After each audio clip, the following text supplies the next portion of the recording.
Hey friends, welcome back to the YouTube channel. If you're new here, my name is Oleg, and this is one and only Mr. Bond, and it is known that we like watches. In today's video, we're going to do a review of a microbrand called DUFA or DUFA. It's a German microbrand, and seems like they're combining Bauhaus designs with some more modern contemporary designs. This one here looks like a kind of a merger of Bauhaus and AP Royal Oak into one. Very interesting, kind of different from the usual watches that you would see from microbrands. It's not another microbrand diver. Not that there is anything wrong with microbrand divers, I do love them, but it kind of gets repetitive reviewing the same diver after diver after diver, so I thought I'd bring something different to your attention. Now, before we get started with the review, I just want to mention that this watch was provided by the company for this review, and we get to keep it. That's not going to affect the review in any way, just want to be transparent. Now, let's talk about this watch. Let's talk about case dimensions first.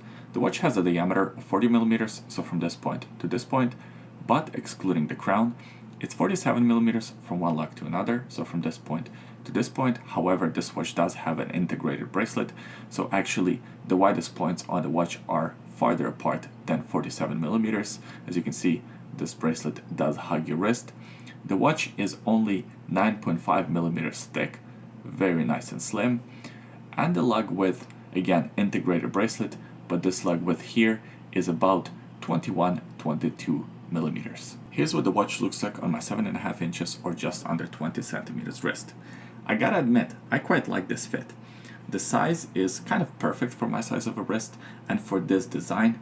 I also like how this integrated bracelet hugs my wrist, although you do have to be careful if you have a smaller size wrist. The bracelet might protrude and create some awkward angles. Luckily, that wasn't a problem for me. However, what is a problem with this bracelet is how much it pulls on the hair. My wrists aren't that hairy, but I notice this bracelet constantly pulling out hairs one by one. It's not as bad as, let's say, a Vostok, but it is noticeable. If you have a hairy wrist, that might be a problem. On the positive side, I do like the heft of this watch. It's not too heavy, not too light, 111 grams, sized for my size of a wrist. I think that's kind of a sweet spot for this type of a watch. I quite like the design of this watch. It's a mixture of Bauhaus design and an homage to AP Royal Oak, or even something like a Nautilus with the integrated bracelet.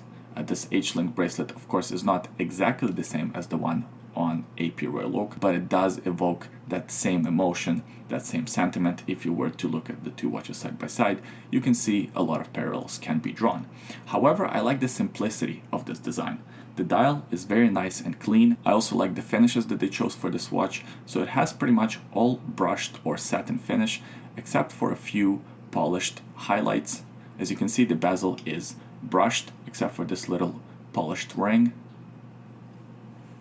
It gives a nice visual interest to the case, and it plays with the light. It also has a slight beveling on the lugs, and that beveling carries all throughout the bracelet. And the bracelet itself, even though it is satin finished, it plays with the light really well because it has flat reflective surface, and in the sunlight, in the direct light, it's a very interesting watch to look at. It has a flat piece of sapphire crystal with some AR coating. Nicely integrated. There are no weird gaps between the crystal and the case. Overall, it fits the aesthetic of this watch well. A crown at the 3 o'clock position. It is a signed crown with DUFA logo.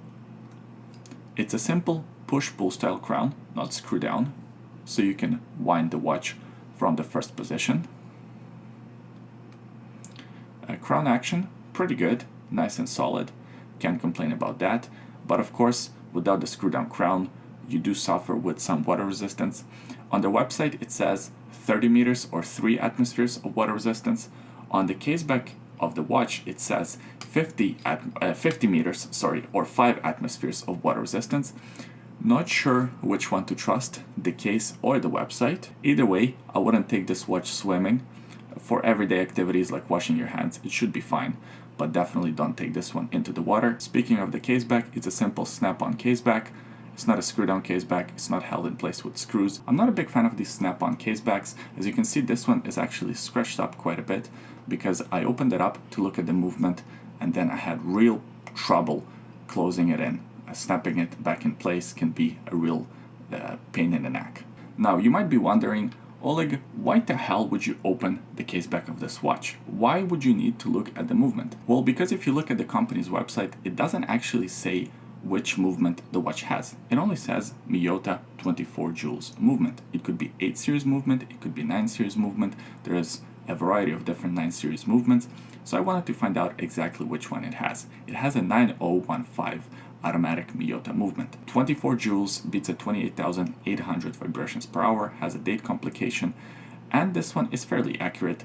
This one is running within 3 seconds per day, which I would say actually very accurate, and of course it has 42 hours of power reserve. Based on the last few reviews, people assume that I hate this Miyota movement. I don't hate it at all. I think it's a very solid movement, a very solid choice.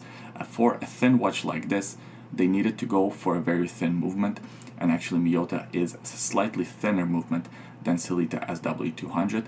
That's my guess why they went with this movement over the Sellita SW200.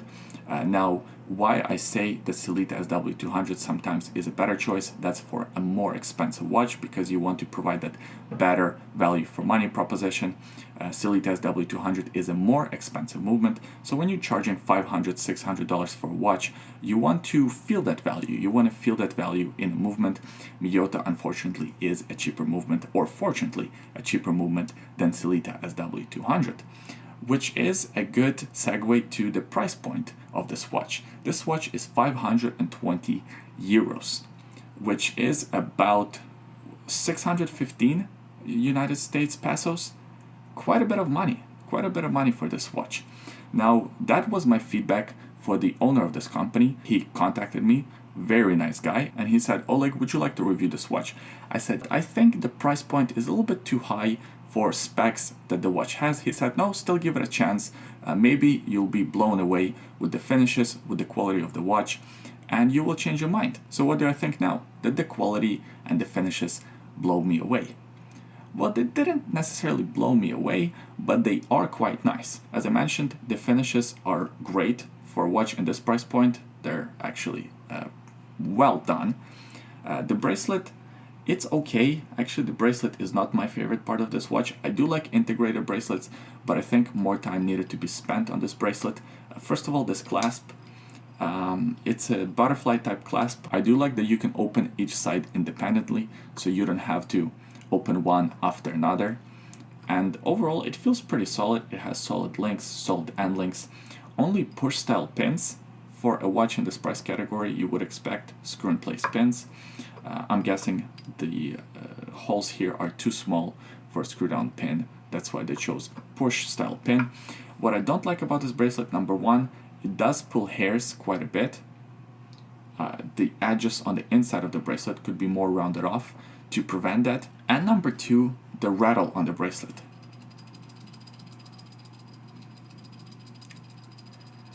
That doesn't sound very good, does it? I mean, for a watch maybe for 300 bucks, that would be okay. For a watch for 600 bucks, I think that's kind of unacceptable. That should be definitely improved. I think majority of the rattle comes from this first connecting link. The gap here is just slightly too big, and the bracelet is slightly too loose. That's why it creates a lot of that rattle. So definitely something that should be fixed. For the dial, very well done. It's a nice black dial. I should mention that this watch does come in a few different color combinations.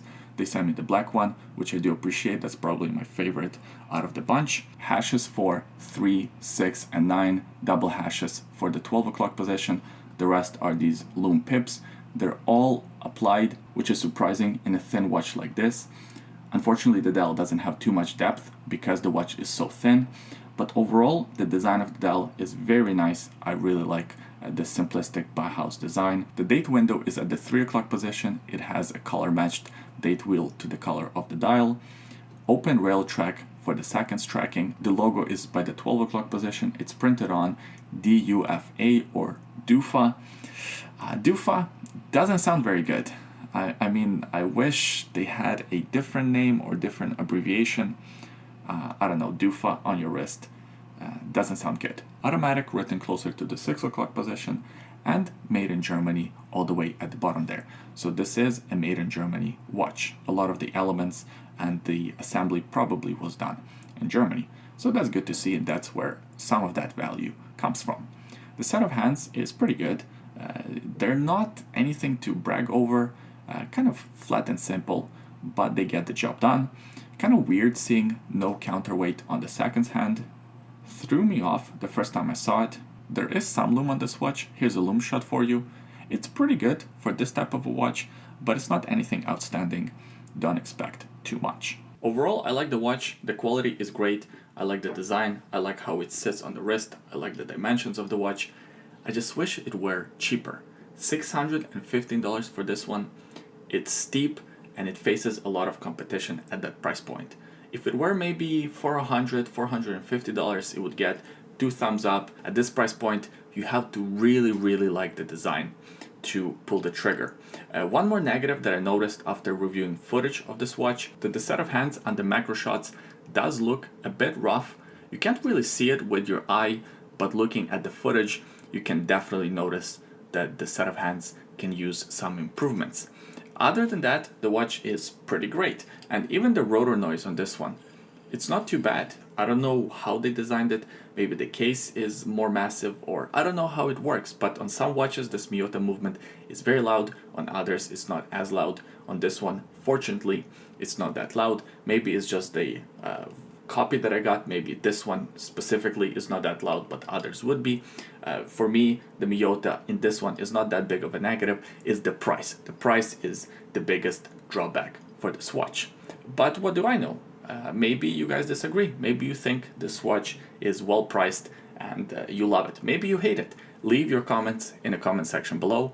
Let me know what you think. Also, subscribe to the YouTube channel. We release new videos every week. And give this video a thumbs up if you enjoyed it.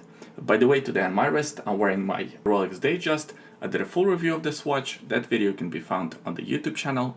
I will also leave it linked in the description below. Also, in the description below, there are a couple of other links. The first link is a secret link. Have a look if you're curious.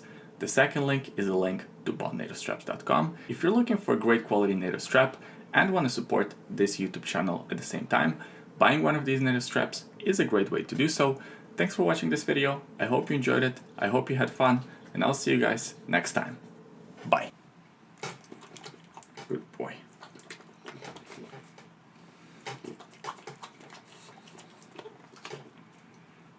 Good boy. You got the squeaky chair again.